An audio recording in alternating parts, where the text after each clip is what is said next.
The sharp November wind cut through the darkness like a knife, and Jackson Forrester knew better than to be traveling this late. But the cattle drive had taken longer than expected, and now he was 30 miles from Scottsbluff, Nebraska, with nothing but his horse and the clothes on his back. He had been riding for 3 days straight, pushing through the early winter cold that had descended on the Nebraska plains without warning, and every bone in his body ached for rest, but something told him to keep moving just a little longer. The year was 1878, and the frontier was still wild enough that a man could disappear without a trace, and Jackson had seen enough hardship in his 26 years to know that survival meant trusting your instincts. When he spotted the abandoned homestead just off the trail, he almost rode past it, but his horse whinnied and pulled toward the structure, as if sensing something Jackson could not. The building was little more than 4 walls and a questionable roof, probably left behind by some family who had given up on their dreams of farming this unforgiving land. Jackson dismounted, leading his mare toward what remained of a lean-to, when he heard it. A sound so faint he might have imagined it, except his horse heard it too, ears swiveling toward the doorway of the homestead. He approached cautiously, his hand resting on the revolver at his hip, though he did not draw it. The door hung crooked on its hinges, and when he pushed it open, the moonlight spilled across the dirt floor, illuminating a figure huddled in the corner. For a moment Jackson thought it might be a child, the way the person was curled into such a tight ball, but then he saw the long dark hair and the curve of a woman's frame. "Miss!" His voice was rough from disuse, and he cleared his throat, stepping inside. "Miss, are you hurt?" The figure stirred, and he heard teeth chattering so violently it sounded like bones rattling. He moved closer, giving his eyes time to adjust to the darkness inside the structure. The woman was conscious, he could tell that much, but she was shaking so hard she could barely lift her head. "Please," she managed through chattering teeth. "I did not mean to trespass. I just needed somewhere to stop." Jackson knelt beside her, and even in the dim light, he could see she had no blanket, no coat, nothing but a thin dress that was more rags than fabric. Her lips were blue, and her skin felt like ice when he touched her arm. Without thinking, he began unwrapping the thick wool blanket he wore around his shoulders, the one that had kept him alive through countless cold nights on the trail. "Here," he said, draping it around her shoulders and tucking it firmly around her trembling body. "You need this." "But you," she protested weakly, her voice barely a whisper. "You will freeze." Jackson shook his head, already feeling the bite of the cold air against his shirt, but he had been through worse. "I sleep warm," he said, which was not entirely true, but she needed reassurance more than accuracy. "You need this more than I do." He could feel her eyes on him in the darkness, could sense her confusion and wariness. A stranger appearing out of nowhere, a man she did not know, and here he was giving her his only protection against the cold. Jackson understood her hesitation. The frontier was not kind to women traveling alone, and trust was a luxury few could afford. "What is your name?" he asked gently, sitting back on his heels but remaining close enough that she could feel he meant no harm. "Margaret," she said after a long moment. "Margaret Kent." "Jackson Forrester," he replied. "And before you ask, I am not going to hurt you, Miss Kent. I am just passing through on my way back to Scottsbluff." "What are you doing out here alone?" Margaret pulled the blanket tighter around herself, and Jackson could see the shame in her downcast eyes. "I was traveling with a wagon train," she said slowly. "We were headed west to Oregon Territory, but I got sick with fever about a week ago, and they could not wait.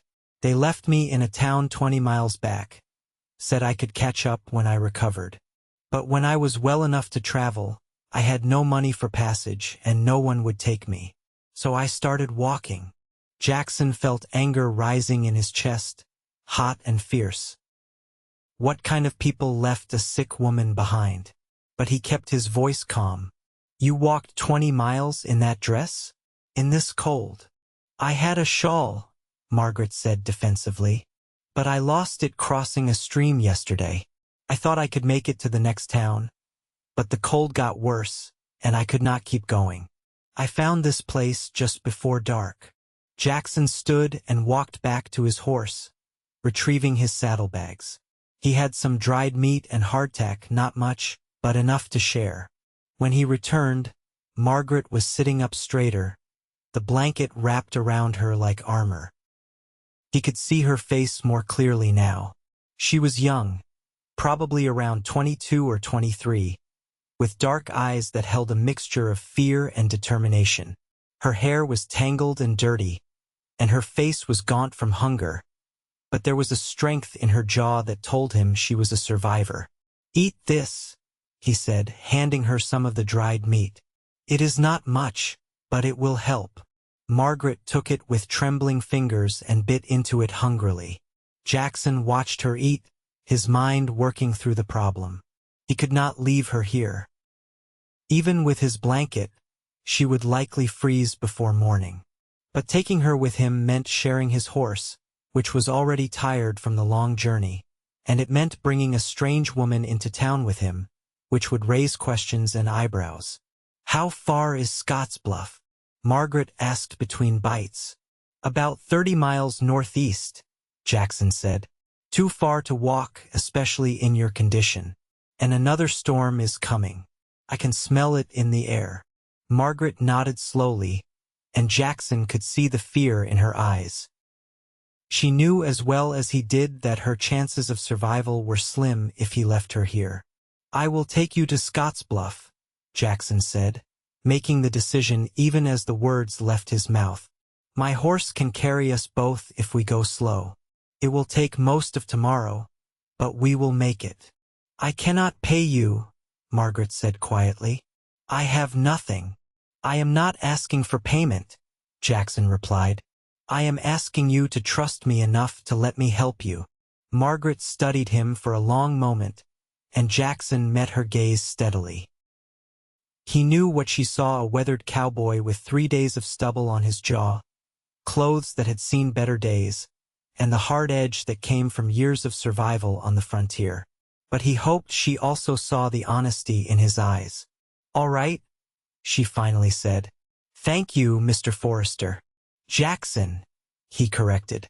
"Out here, we do not stand on formality." He settled down against the wall opposite her, close enough to keep watch but far enough to give her space.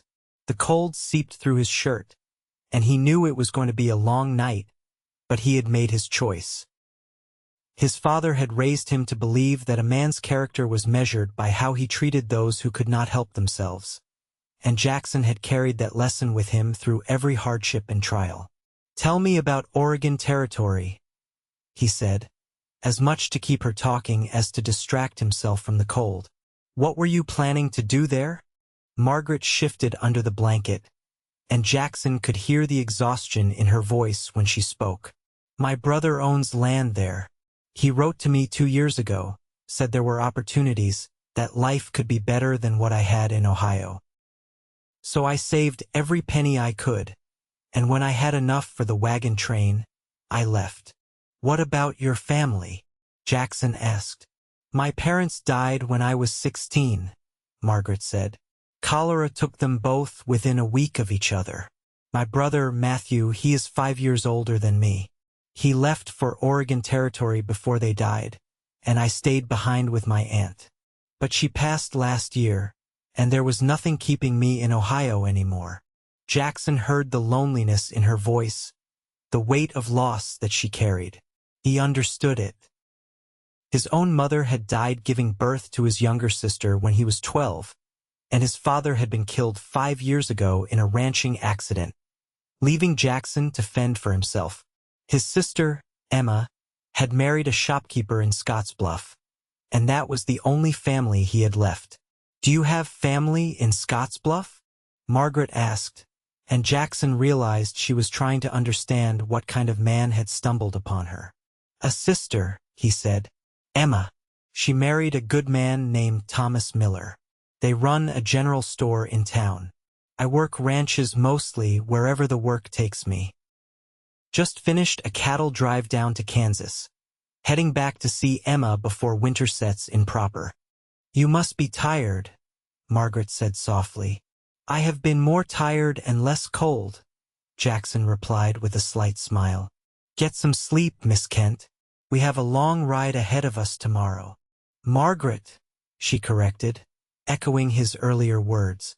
Out here, we do not stand on formality. Jackson felt something warm in his chest at that, something that had nothing to do with body heat.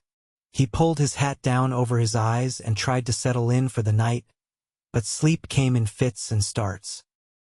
Every time he started to drift off, the cold would jolt him awake, or he would hear Margaret shifting under the blanket, and he would wonder if she was warm enough. The first light of dawn crept through the gaps in the walls, gray and weak, and Jackson was already awake. He ached from head to toe, and his muscles were stiff from the cold, but he forced himself to stand and move. Margaret was still asleep, and in the growing light, Jackson could see just how young and vulnerable she looked. Her face was peaceful in sleep, the worry lines smoothed away, and he felt a fierce protective instinct rise in him. He went outside to check on his horse and to survey the sky.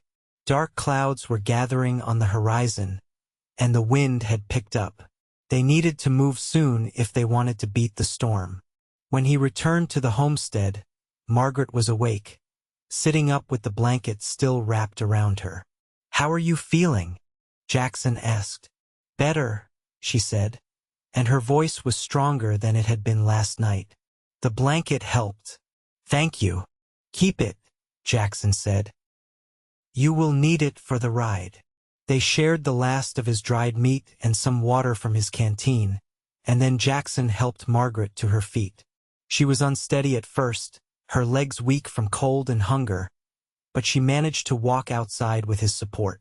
His horse, a sturdy bay mare named Copper, regarded them with patient eyes. She is gentle, Jackson assured Margaret as he helped her into the saddle. Just hold on to the horn, and I will handle the rest. Jackson mounted behind her, and the closeness was unavoidable. He could feel her tension, the way she held herself rigid, trying not to lean back against him. He understood. This was a stranger's kindness, and in her experience, kindness from men often came with expectations. Relax, he said quietly. It is a long ride, and you will wear yourself out sitting like that. I promise, Margaret, you are safe with me. Slowly, gradually, he felt her begin to ease, her back settling against his chest. Jackson kept one arm around her waist to steady her, and with his other hand, he guided Copper onto the trail heading northeast. The morning was cold and gray, and his breath came out in white puffs. Without his blanket, the wind cut through his shirt like it was nothing, but he gritted his teeth and focused on the trail ahead. They rode in silence for the first hour, the only sounds the steady clip-clop of Copper's hooves and the wind whistling across the plains. Jackson could feel Margaret shivering despite the blanket, and he pulled her a little closer, sharing what warmth he could. Tell me about Scottsbluff, Margaret said eventually, her voice breaking the silence. What is it like? Jackson thought about how to describe the town he had called home for the past 3 years. It is a good town, he said. Not too big, not too small. Sits along the North Platte River, with the bluffs rising up to the south. Got a main street with a general store, saloon, church, hotel, and a few other businesses. Mostly ranchers and farmers in the area. It is a hard life, but honest. Do you think I could find work there? Margaret asked, and Jackson heard the worry in her voice. Depends on what kind of work you are looking for, Jackson said. Can you sew? Cook? My sister might need help at the store. Or Mrs. Henderson, who runs the boarding house. She is always looking for help. I can do both, Margaret said. I kept house for my aunt for years, and I know my way around a needle and thread." "Then you will be fine," Jackson assured her. "Scottsbluff is not like some frontier towns. We look after our own." As the hours passed and the sun climbed higher in the gray sky, Jackson found himself talking more than he had in months. Margaret asked questions, and he answered them, telling her about the cattle drives, the ranches he had worked, the vast emptiness of the plains that could make a man feel both free and terribly alone.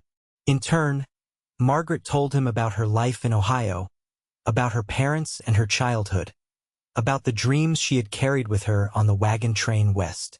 By midday, the storm Jackson had predicted began to roll in, and the first snowflakes started to fall. They were light at first, just a dusting that melted as soon as it hit the ground, but Jackson knew it would get worse. He urged Copper to move a little faster, though he could feel the mare's exhaustion. They had been riding hard, and she needed rest. "How much farther?" Margaret asked, and Jackson could hear she was trying not to sound afraid. "Another 15 miles or so," Jackson said. "We will make it, but it is going to get cold." The snow began to fall harder, thick flakes that stuck to their clothes and Coppa's mane. Jackson pulled his hat down lower and wrapped his arm more firmly around Margaret, tucking the blanket tighter around her. His own body was going numb from the cold, but he pushed the discomfort aside. They had to keep moving. As the afternoon wore on, the snow became a full blizzard, and visibility dropped to almost nothing. Jackson relied on his instincts and his knowledge of the land, keeping Copper moving steadily northeast. He could feel Margaret trembling in his arms, and he knew she was terrified, but she did not complain, did not ask him to stop. She trusted him, and that trust was a responsibility he took seriously. "Talk to me," Jackson said, as much to keep himself alert as to comfort her. "Tell me something happy. What is your favorite memory?" Margaret was quiet for a moment, and then she spoke, her voice barely audible over the howling wind. "When I was 8, my father took me fishing. It was just the two of us, early in the morning before anyone else was awake. We sat by the creek, and he taught me how to bait a hook and cast a line. We did not catch anything, but it did not matter. It was just us and the morning and the water. He told me I could do anything I set my mind to, that being a woman did not mean I had to accept less than I deserved." "He sounds like a good man," Jackson said.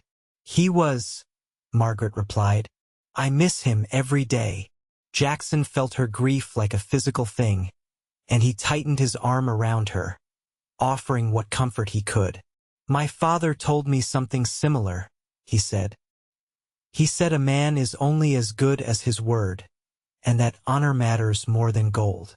I have tried to live by that." "I can tell," Margaret said softly, and Jackson felt something shift between them, a connection forming in the midst of the storm.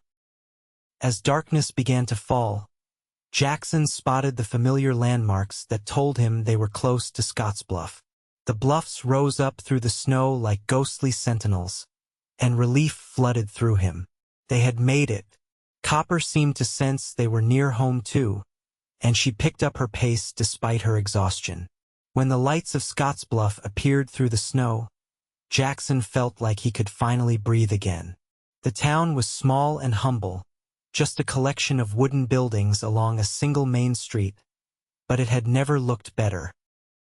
He guided Copper directly to the general store, where warm light glowed in the windows. Jackson dismounted first, his legs nearly giving out beneath him. Every muscle screamed in protest, and his fingers were so numb he could barely feel them. But he reached up for Margaret, helping her down from the saddle. She was shaking violently, and when her feet touched the ground, her knees buckled. Jackson caught her, lifting her into his arms. "I can walk," Margaret protested weakly. "I know you can," Jackson said, carrying her toward the door. "But you do not have to."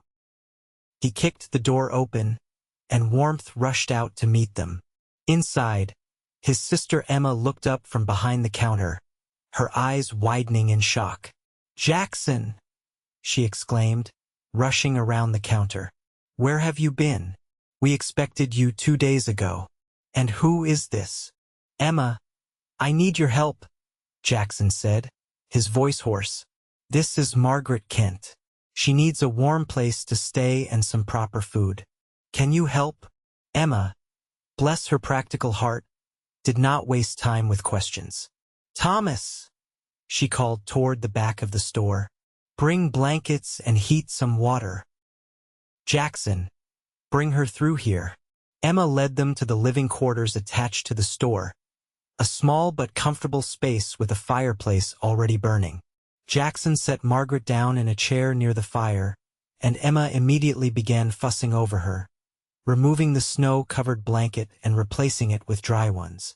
"Jackson, you look half frozen yourself," Emma said, finally turning her attention to her brother. "What were you thinking? Giving her your blanket?" "She needed it more," Jackson said simply, and Emma's expression softened. Thomas Miller appeared with an armload of blankets and a concerned expression. He was a solid, dependable man in his early 30s, and Jackson had always been grateful that Emma had found someone worthy of her. Thomas took one look at Jackson and immediately draped a blanket around his shoulders. "Sit down before you fall down," Thomas ordered, and Jackson did not have the energy to argue. Over the next hour, Emma and Thomas worked with efficient care.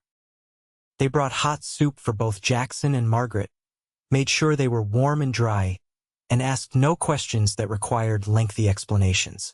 Jackson watched as Emma tended to Margaret with gentle hands, helping her out of her ruined dress and into one of Emma's clean nightgowns, wrapping her in layers of blankets.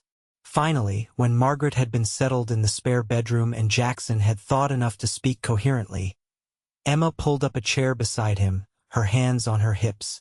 "Now, tell me everything," she demanded.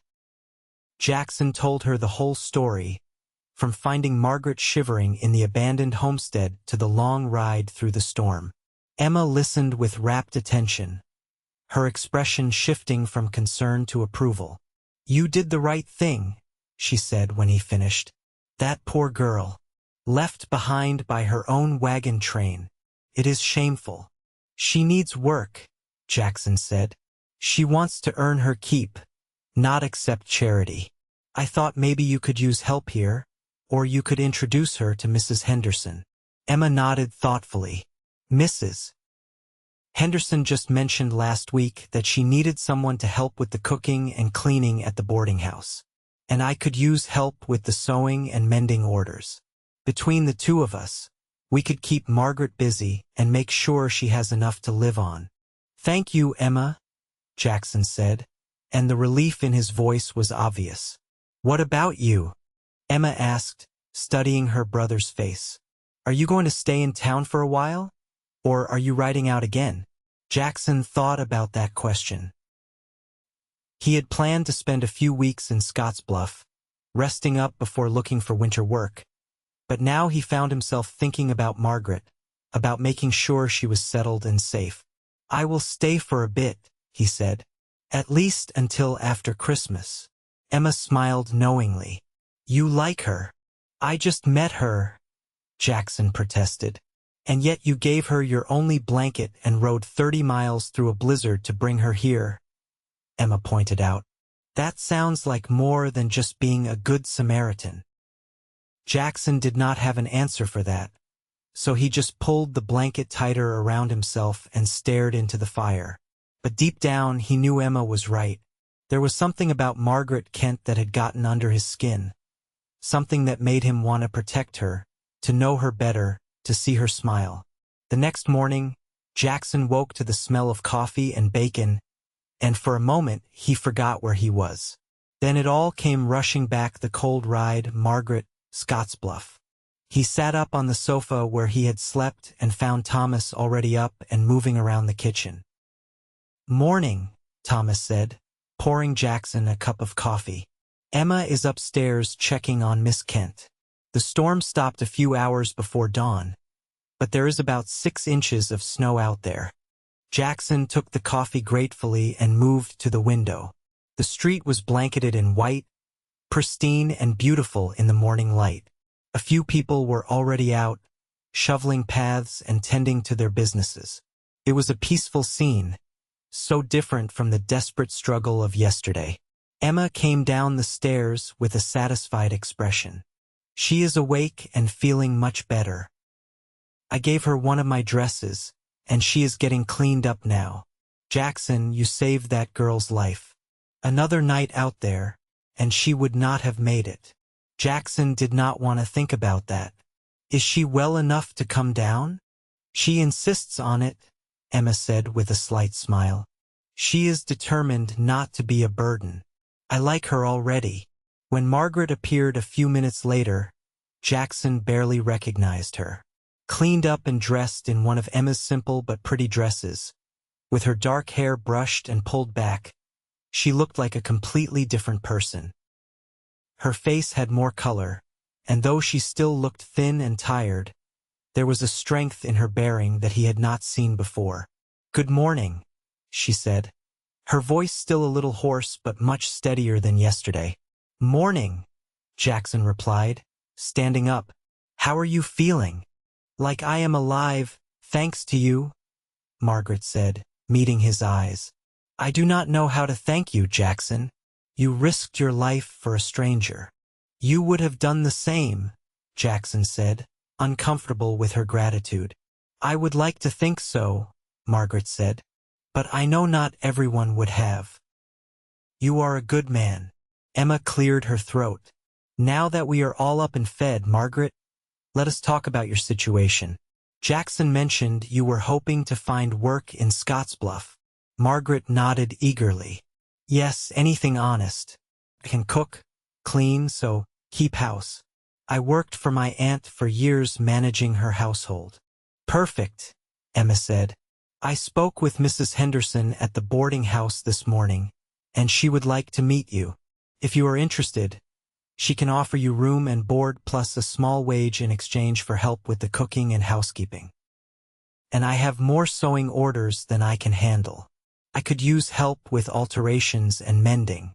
Between the two jobs, you should be able to save up enough money to eventually continue your journey to Oregon Territory, if that is still what you want." Margaret's eyes filled with tears, and she blinked them back rapidly. "That is more than I could have hoped for. Thank you, Emma. Thank you both.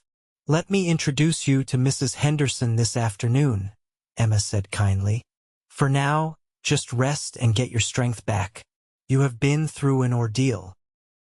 Over the next few days, Jackson found himself spending more time at the general store than he had planned. He told himself it was because he wanted to help Thomas with repairs around the building, or because Emma needed his assistance moving heavy inventory. But the truth was he wanted to see Margaret. She had indeed gone to work for Mrs. Henderson, and by all accounts she was doing well. The boarding house was just down the street from the general store, and Margaret would stop by several times a day to work on the sewing Emma provided. Jackson made sure to be there during those times, and gradually he and Margaret began to talk. At first, their conversations were simple and safe discussions about the weather, the town, the people Margaret was meeting. But as the days passed and they grew more comfortable with each other, the conversations deepened.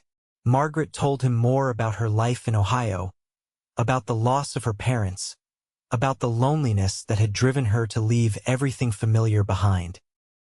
Jackson shared his own stories about growing up on a ranch, about losing his father, about the restless wandering that had defined his adult life. "Do you ever think about settling down?"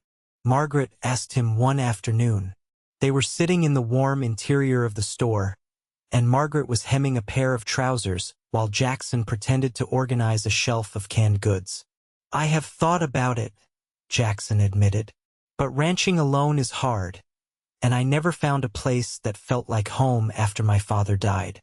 I have been working for other people's ranches, going where the work is."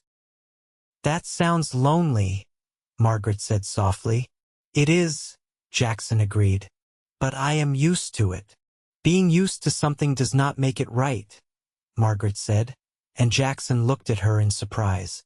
She met his gaze steadily. You deserve a home, Jackson. You deserve people who care about you. So do you, Jackson replied, and something passed between them, an understanding that went deeper than words. Emma noticed, of course. His sister had always been perceptive, and she cornered Jackson one evening after Margaret had left. When are you going to tell her how you feel? Emma asked bluntly. I do not know what you are talking about, Jackson said, but his ears turned red. Jackson Forrester, you are the worst liar, Emma said with exasperation. You are in love with her. Anyone with eyes can see it. The question is, what are you going to do about it? It is too soon, Jackson protested. We barely know each other. You rode through a blizzard with her in your arms, Emma pointed out. You gave her your blanket when you knew you would freeze. You look at her like she hung the moon. I think you know each other better than you realize. Jackson was quiet for a long moment. What if she does not feel the same way? What if she still wants to go to Oregon Territory? Then you will respect her choice, Emma said gently. But Jackson, you will never know unless you ask. Do not let fear rob you of something real. Those words stayed with Jackson over the following days. Christmas was approaching, and the town was beginning to prepare for the holiday. There would be a church service and a community gathering, and Emma was organizing a dinner at the store for their closest friends. Margaret would be there, of course, and Jackson found himself both anticipating and dreading the event. He decided to make her a gift.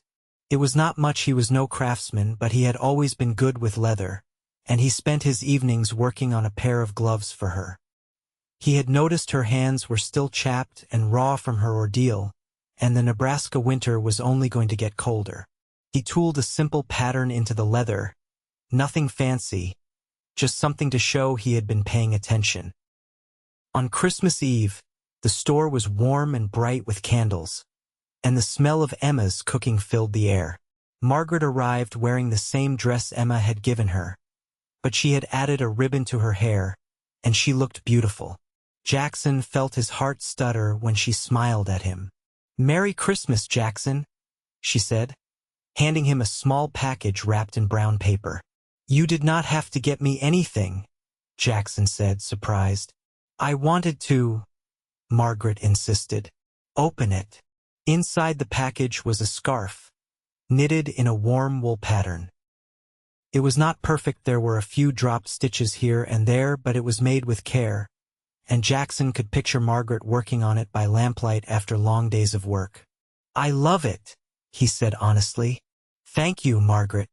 Now you will not have to be cold," she said, and there was something in her eyes that made Jackson's breath catch. He pulled out the gloves he had made, suddenly nervous. "I made these for you," he said, handing them over. "I noticed your hands were hurting, and I thought, well, winter is just starting." Margaret slipped the gloves on, and they fit perfectly. She flexed her fingers, examining the tooling, and when she looked up at him, her eyes were bright with tears. "They are perfect," she whispered.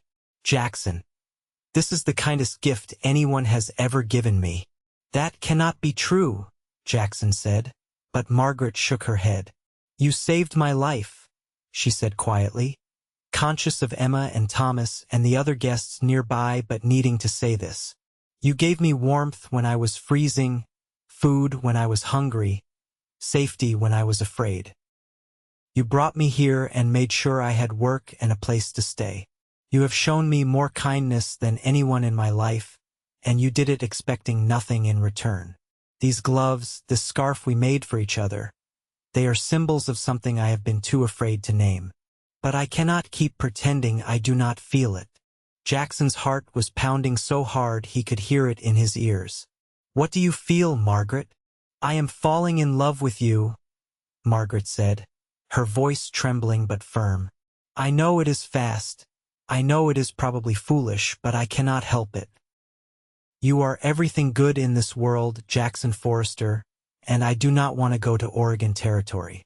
I want to stay here with you if you will have me." Jackson could not speak. All the words he had been rehearsing, all the speeches he had planned, evaporated in the face of her courage and honesty. So instead of speaking, he did what felt right. He took her face in his hands and kissed her. The room around them erupted in cheers and applause, but Jackson barely heard it. All he knew was the softness of Margaret's lips, the way she pressed closer to him, the absolute rightness of this moment. When they finally pulled apart, both breathless and smiling, Emma was crying happy tears, and Thomas was grinning like a fool. "It is about time," Emma said, hugging them both. "I was wondering how long it would take you two to figure it out." The rest of the evening passed in a blur of celebration and joy. Jackson held Margaret's hand and did not let go, afraid that if he did, this would all turn out to be a dream. But it was real, gloriously and wonderfully real. Margaret loved him, and he loved her, and suddenly the future that had seemed so uncertain and lonely was full of possibilities. Later, after the guests had gone home and Emma and Thomas had retired upstairs, Jackson walked Margaret back to the boarding house. The night was cold and clear, stars brilliant overhead, and their breath made white clouds in the air. Margaret wore her new gloves, and Jackson wore his new scarf, and they walked close together, shoulders touching. "Are you sure about this?" Jackson asked when they reached the boarding house steps. "About staying? About me?" "I do not have much to offer, Margaret. I work other people's ranches, and I do not own land or have money saved up." Margaret turned to face him, her expression serious. "I do not care about land or money, Jackson. Care about you. I care about building a life with someone who sees me as an equal, who respects me and cares for me. That is worth more than all the land in Oregon Territory." "I do see you that way," Jackson said earnestly.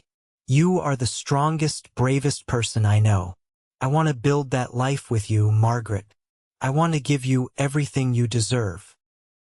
"Then we will build it together," Margaret said, rising on her toes to kiss him softly. "That is how it works, is it not? Together." "Together," Jackson agreed, and the word felt like a promise. The winter passed with the slow, steady rhythm of frontier life.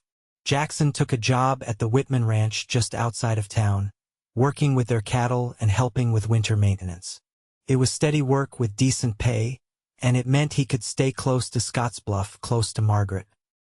Every Sunday, they would attend church together, and afterward, they would walk along the river or sit in the general store, talking about their dreams and plans.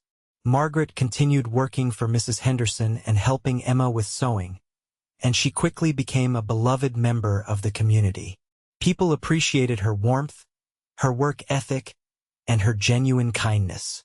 In February, on a cold but sunny day, Jackson asked Margaret to marry him. He did it properly, getting down on one knee in the middle of the store with Emma and Thomas as witnesses. He had saved up enough money to buy a simple gold band, and when he slid it onto Margaret's finger, she said yes through happy tears. They were married in April in the small church on Main Street, with half the town in attendance.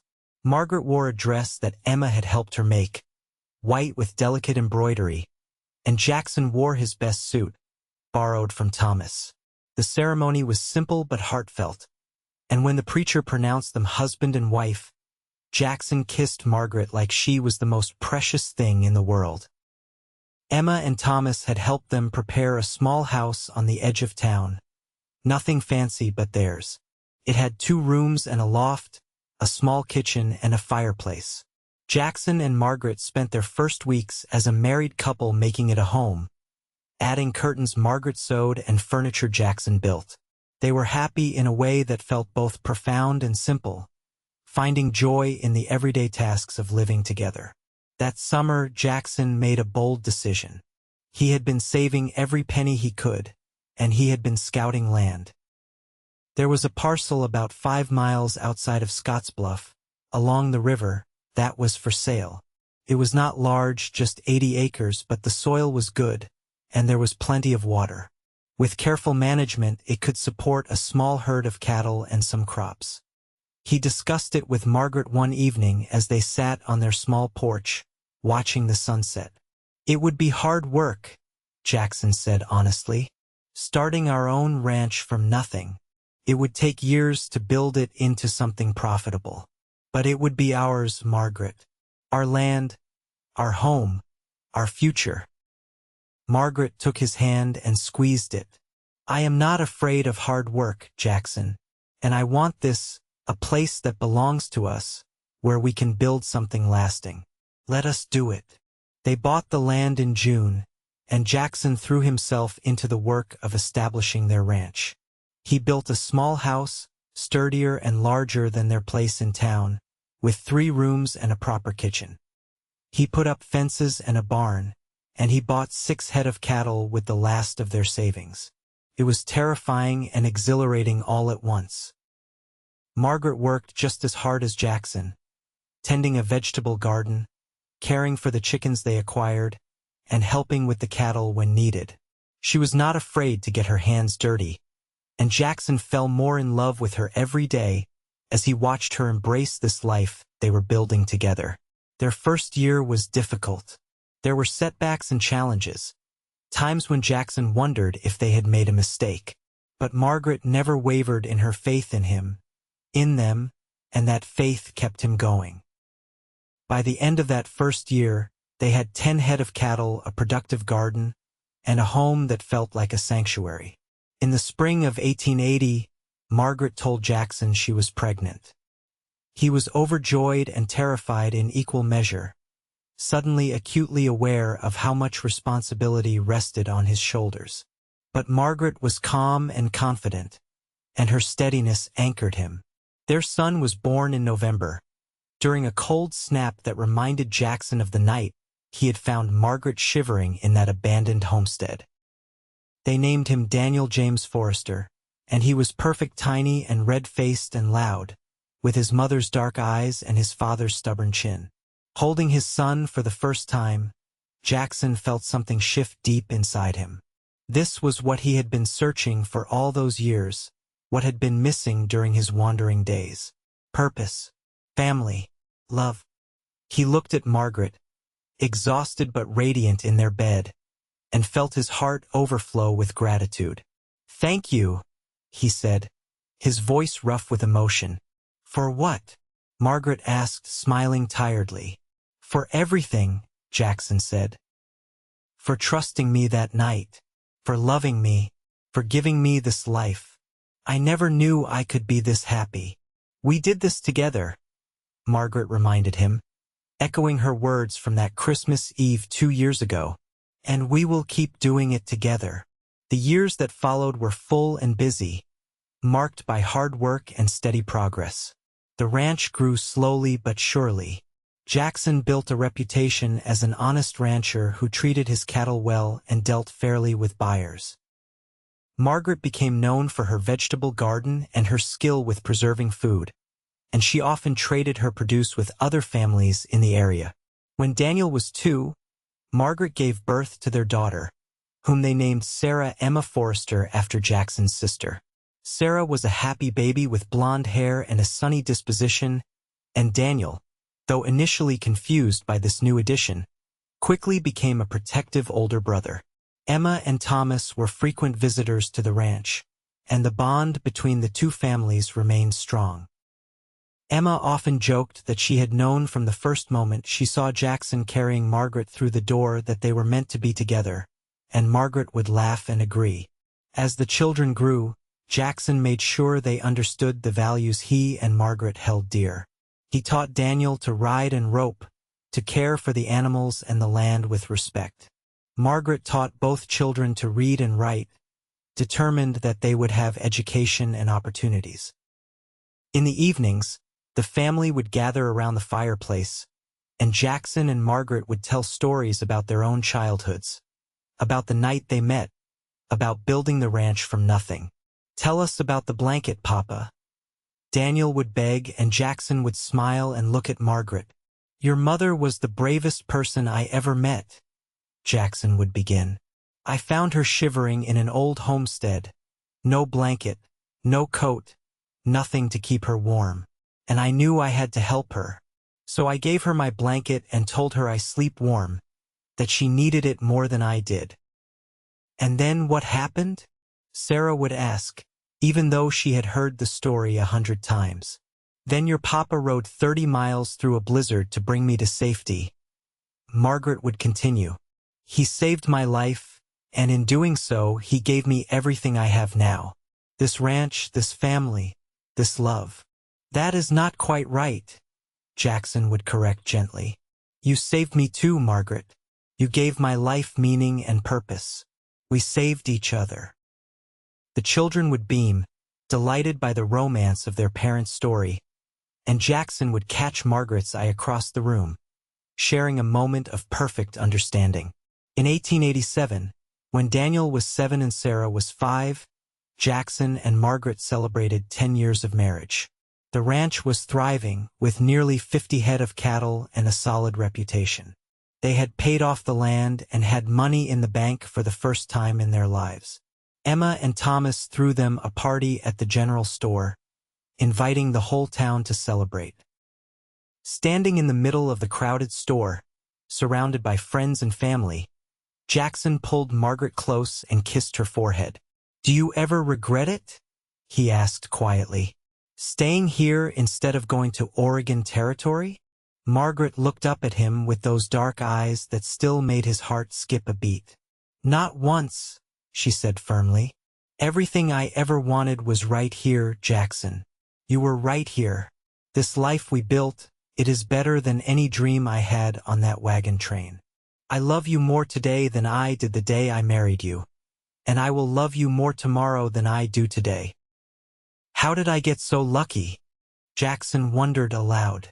"It was not luck," Margaret said. "It was choice. You chose to help a stranger. I chose to trust you. We chose each other every day since then. That is not luck, my love. That is commitment." As the years continued to pass, the Forrester Ranch became a landmark in the community.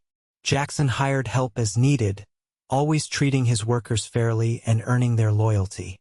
Margaret expanded her garden and started raising chickens and pigs, diversifying their income.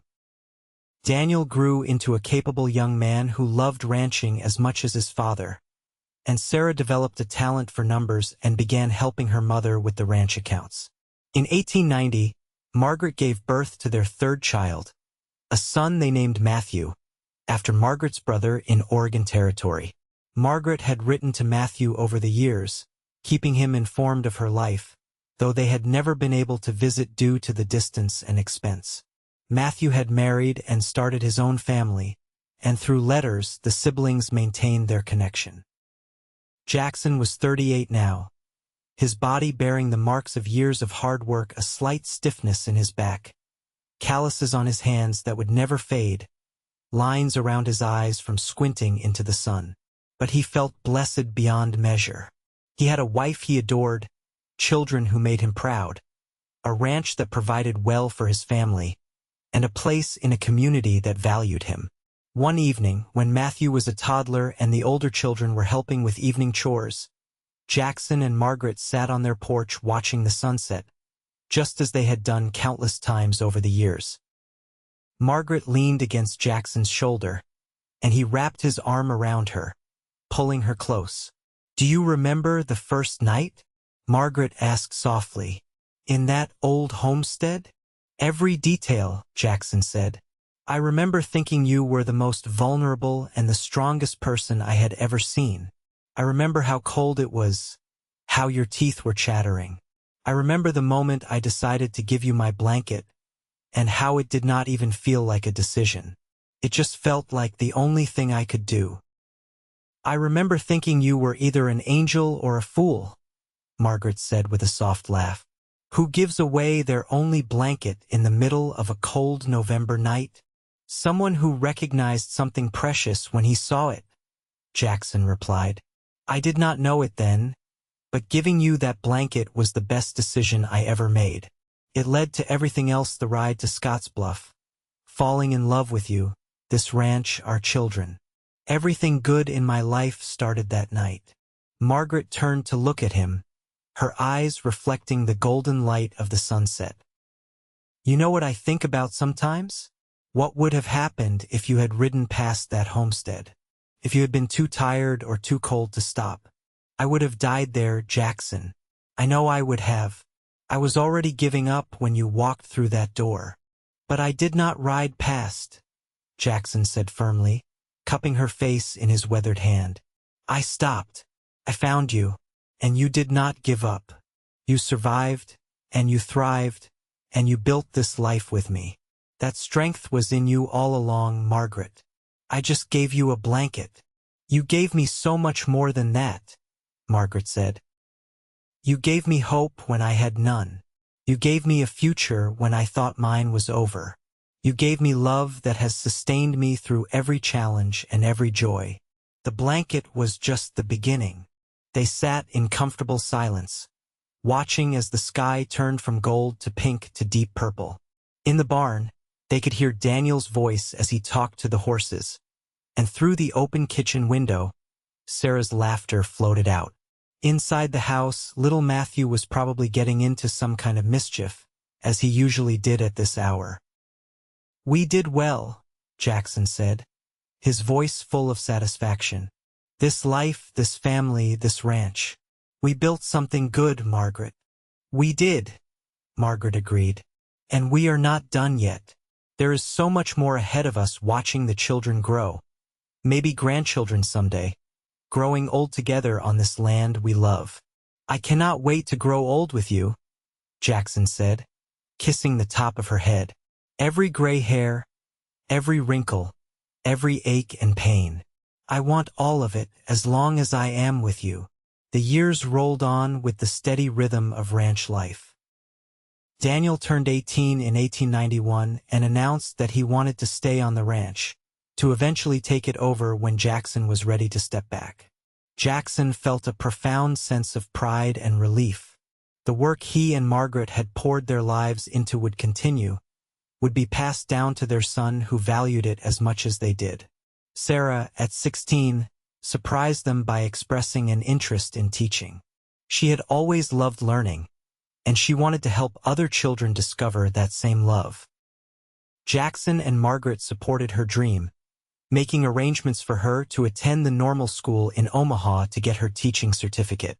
It was hard to let their daughter go, but they knew it was important to let their children find their own paths. Young Matthew, at 11, was still trying to figure out where he fit. He loved the ranch but also had a curiosity about the world beyond Nebraska. Jackson and Margaret gave him books and encouraged his questions, knowing that in time, Matthew would discover his place.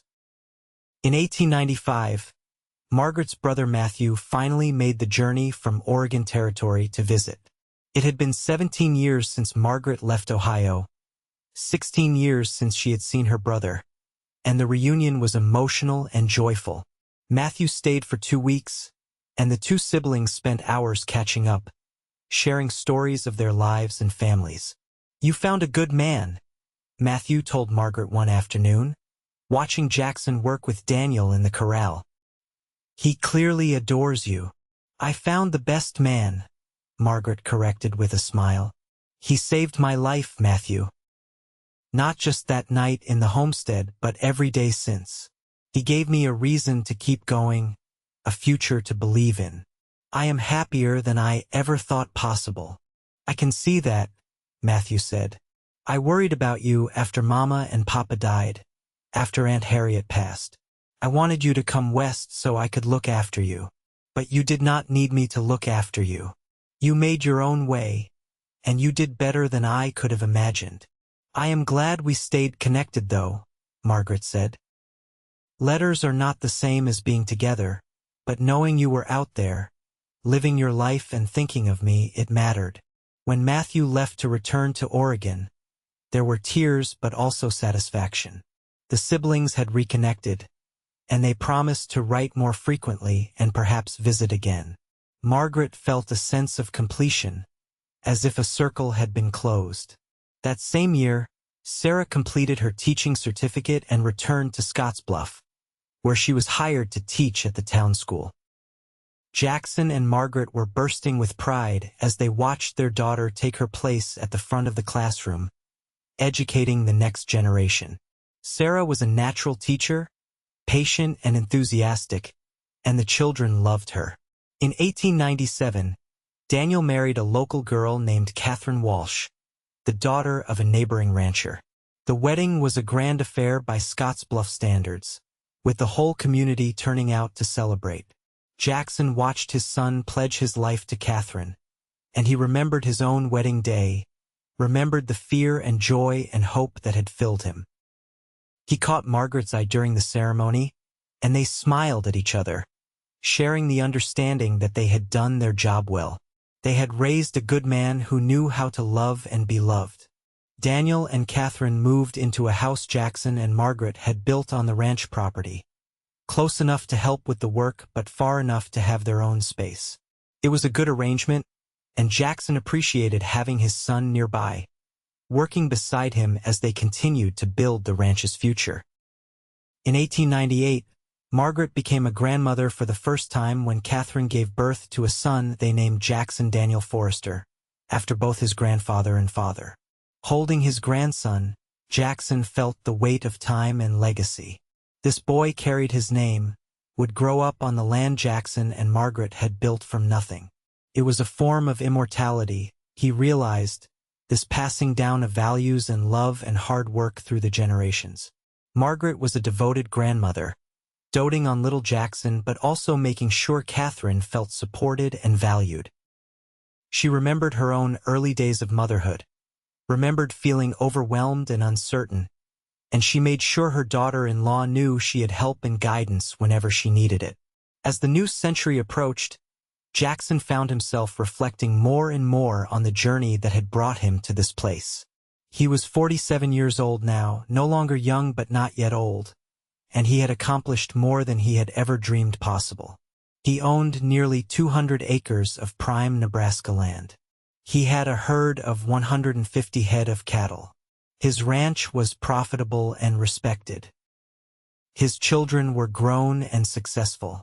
And through it all, Margaret had been beside him, his partner in every sense of the word. On New Year's Eve 1899, as the town gathered to celebrate the turn of the century, Jackson took Margaret's hand and led her away from the crowd, needing a moment alone with her. 20 years, he said, looking into the eyes that still captivated him. We have been together for 20 years, Margaret. More than half my life has been spent loving you, and it has been the best 20 years of my life, Margaret replied. I could not have imagined this, Jackson. That night when you found me, I was at my lowest point. I had given up. I was ready to die. And then you walked in and gave me your blanket and showed me that there was still goodness in the world, still reasons to keep fighting. You gave me everything. We gave each other everything, Jackson corrected. You taught me what it means to have a home, to have a partner, to build something that lasts. Before you, I was just drifting, working other people's ranches, never putting down roots. You gave me a reason to stay, to build, to dream. They kissed as the town erupted in cheers, welcoming the year 1900 and a new century. Around them, people celebrated and made noise, but Jackson and Margaret were in their own world, holding each other close, grateful for the past and excited for the future. The new century brought changes and continuities. Sarah met a schoolteacher from Omaha named Robert Green, and they married in 1901. Robert moved to Scottsbluff to teach alongside Sarah, and the couple lived in town, visiting the ranch frequently. Jackson liked Robert, appreciated his intelligence and the way he looked at Sarah with such obvious adoration. Daniel and Catherine had 2 more children, daughters named Emma and Margaret after their grandmothers. The ranch house was often full of noise and laughter as the grandchildren ran around, and Jackson and Margaret reveled in this new phase of life. Being grandparents was different from being parents, all the joy with less of the constant worry, and they loved every moment of it. Young Matthew surprised everyone in 1903 by announcing he wanted to study law. He had always been interested in justice and fairness, and he saw law as a way to help people and make a difference. Jackson and Margaret arranged for him to attend the University of Nebraska in Lincoln, proud of their son's ambition even as they missed him terribly. In 1905, Jackson celebrated his 53rd birthday, and Margaret threw him a party at the ranch. The whole family gathered Emma and Thomas from the store, Daniel and Catherine with the grandchildren, Sarah and Robert from town, and Matthew home from university for the weekend. Friends and neighbors came from miles around, and the celebration lasted well into the night. Later, after everyone had gone home and the house was quiet, Jackson and Margaret lay in bed together, exhausted but content. "I never thought I would make it to 53, Jackson mused. "Life on the frontier is hard, and I have seen too many good people die young." "You are too stubborn to die young," Margaret teased, snuggling closer to him. "You are going to live to be 100 and drive me crazy the entire time." Jackson laughed. "If I make it to 100, it will be because of you. You keep me grounded, Margaret. You give me reasons to keep going even when I am tired and my bones ache." "You are my heart, and you are mine," Margaret replied. "Always have been from that first night. I knew even then, freezing and desperate as I was, that you were someone special. I knew you were going to change my life. I just did not know how completely, how wonderfully."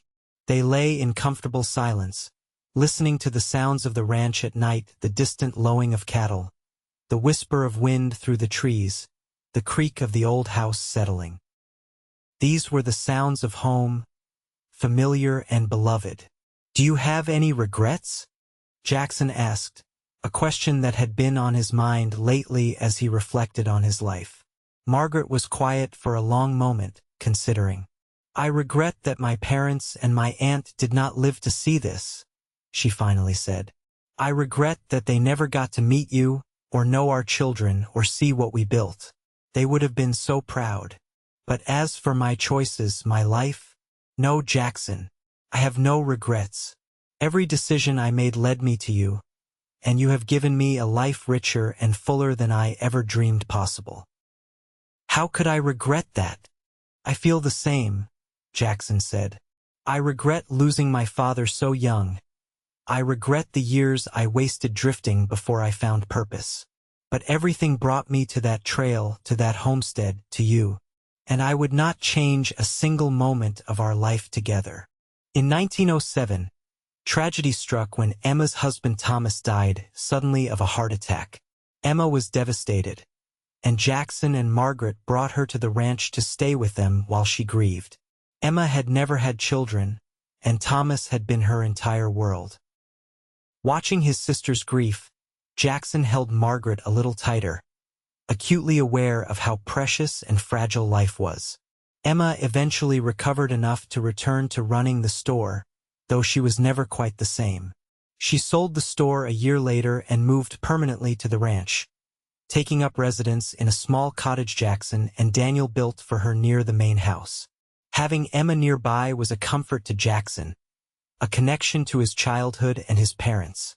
The years continued to pass, marked by births and deaths, celebrations and sorrows, the endless cycle of life.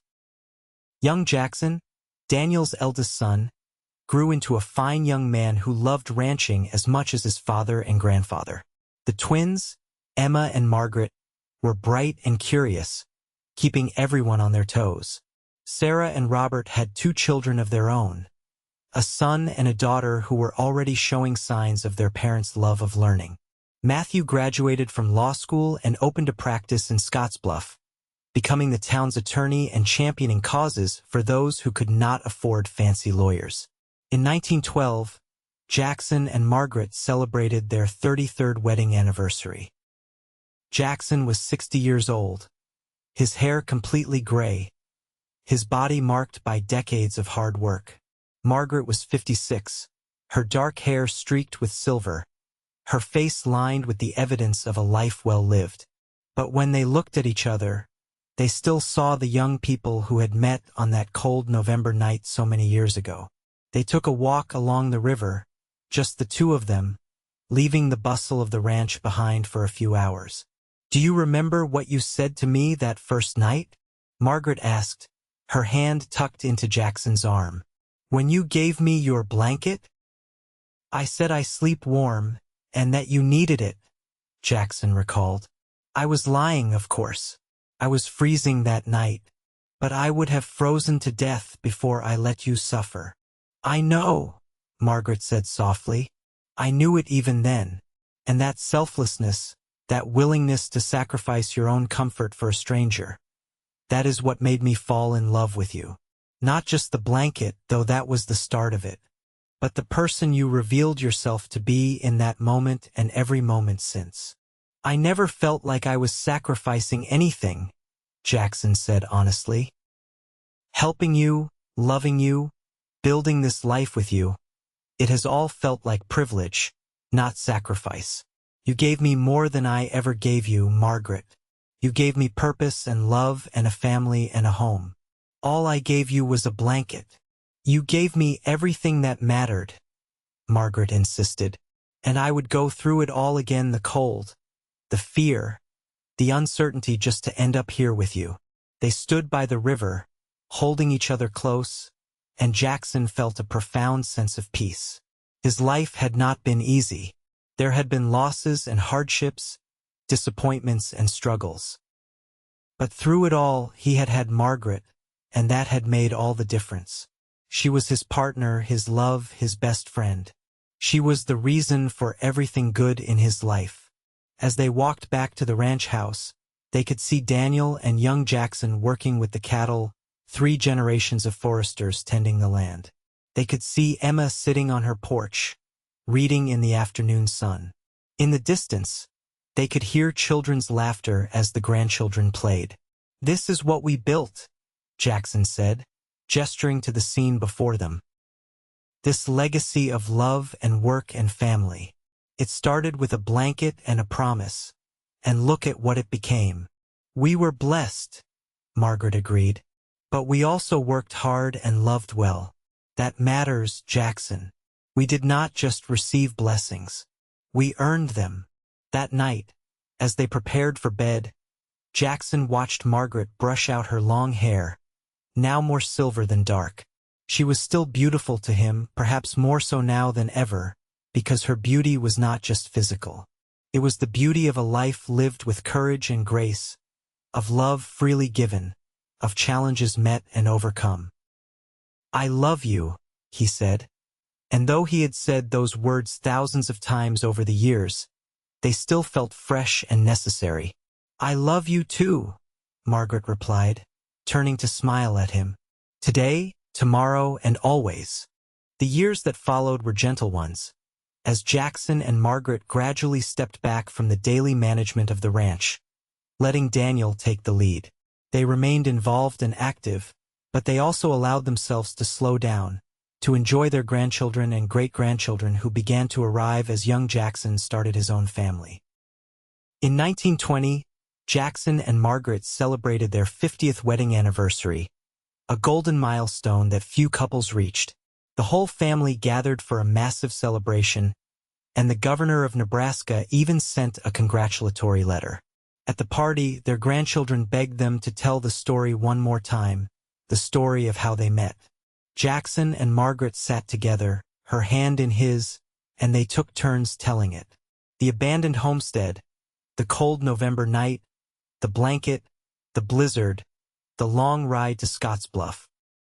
They told about falling in love, about building the ranch, about the life they had created together.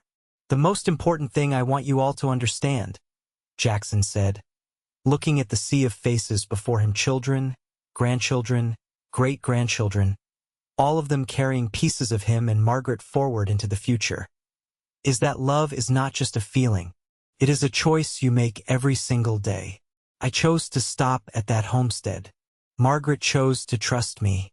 We chose each other, and we have kept choosing each other through every challenge and every joy. That is what makes a life together work, not luck or fate, but choice and commitment. And kindness, Margaret added. Jackson taught me that night that kindness can change a life. One act of compassion, one moment of putting someone else's needs above your own, can ripple out in ways you cannot imagine. If Jackson had not stopped, if he had not given me his blanket, none of you would be here today. Remember that when you see someone in need, you have the power to change a life. As the evening wore on and the party continued around them, Jackson and Margaret slipped away to their porch, needing a moment of quiet. They sat in their familiar rocking chairs, holding hands, watching the stars come out. 50 years, Margaret marveled. We have been together for 50 years, Jackson. That is a lifetime. The best lifetime, Jackson said. I would not trade a single moment of it. Not even the hard parts? Margaret asked with a slight smile. Especially not the hard parts, Jackson replied. Those are what made us strong, what taught us to rely on each other. I am grateful for all of it. They sat in peaceful silence. Two people who had loved each other so long and so well that words were often unnecessary. Jackson was 71 now, Margaret 67, and they both felt the weight of their years. But they also felt the profound satisfaction of a life well lived, of promises kept and love sustained. In the fall of 1925, Jackson's health began to decline. He had lived a hard life, and his body was finally giving out. The doctors said there was nothing to be done, his heart was simply wearing out. Jackson accepted this news with equanimity. He had lived longer and better than most men of his generation, and he had no complaints. Margaret, however, was devastated. The thought of life without Jackson was unbearable, even though she knew it was inevitable. She spent every moment she could at his side, holding his hand, reminiscing about their life together.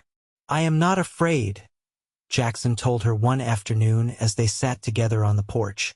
He was too weak now to do much more than sit, but he insisted on being outside, on seeing the land he loved one more time. I am, Margaret admitted, tears streaming down her face. I do not know how to be in this world without you, Jackson. You have been my partner for 52 years. You are half of my soul. Jackson squeezed her hand gently.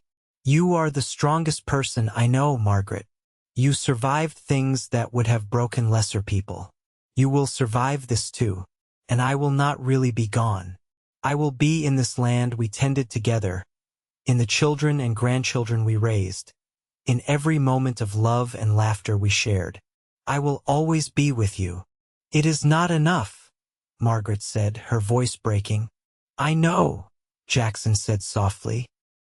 But it is what we have. We always knew this day would come eventually. We just got lucky that it took so long. As November approached, bringing with it the cold winds that reminded them both of that long-ago night when they met, Jackson grew weaker. He was confined to bed now, and the family gathered, knowing the end was near.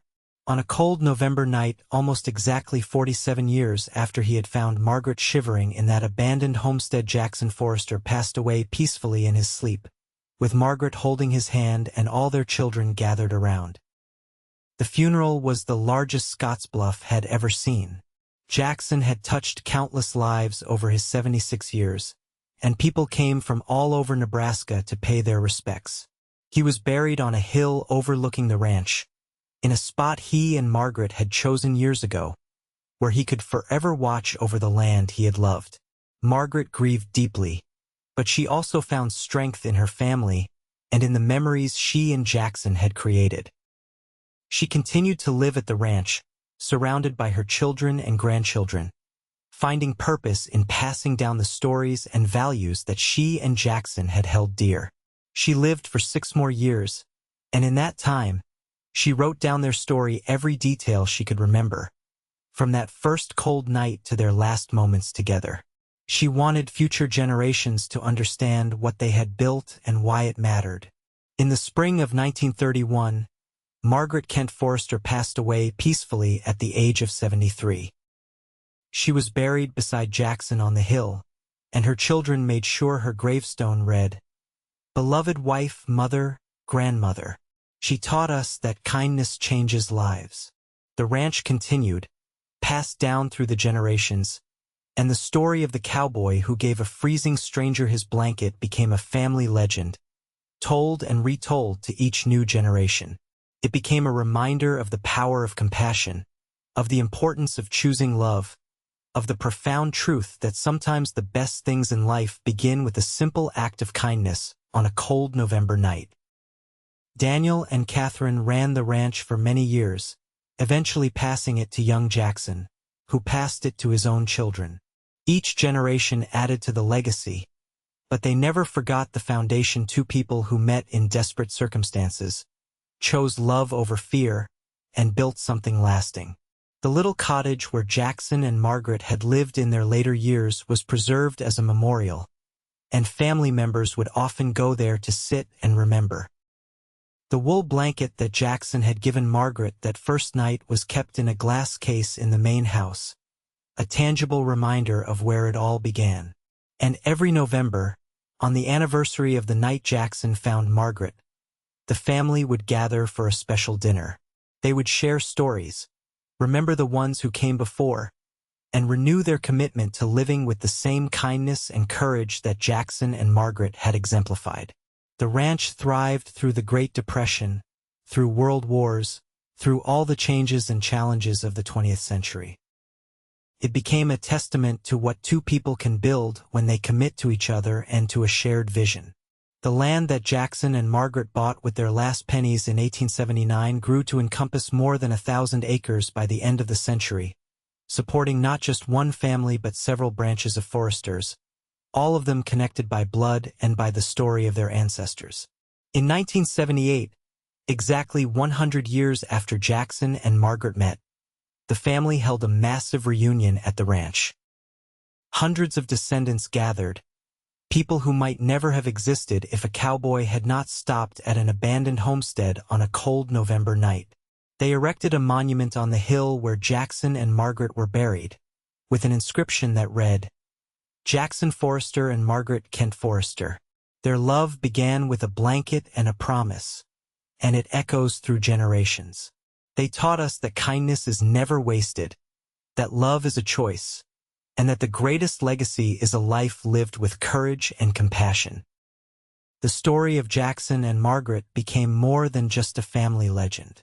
It was written about in local histories, included in collections of frontier love stories, and used as an example in schools to teach about the importance of compassion and human kindness. Their story proved that even in the hardest times, in the most challenging circumstances, love and goodness can flourish. And so the legacy continued, generation after generation, each one carrying forward the values that Jackson and Margaret had lived by. The ranch remained in the family, a living testament to what they had built. And on cold November nights, when the wind howled across the Nebraska plains, family members would gather around fires and tell the story one more time, the story of the cowboy who found her shivering without a blanket, gave his and said, "I sleep warm, you need this."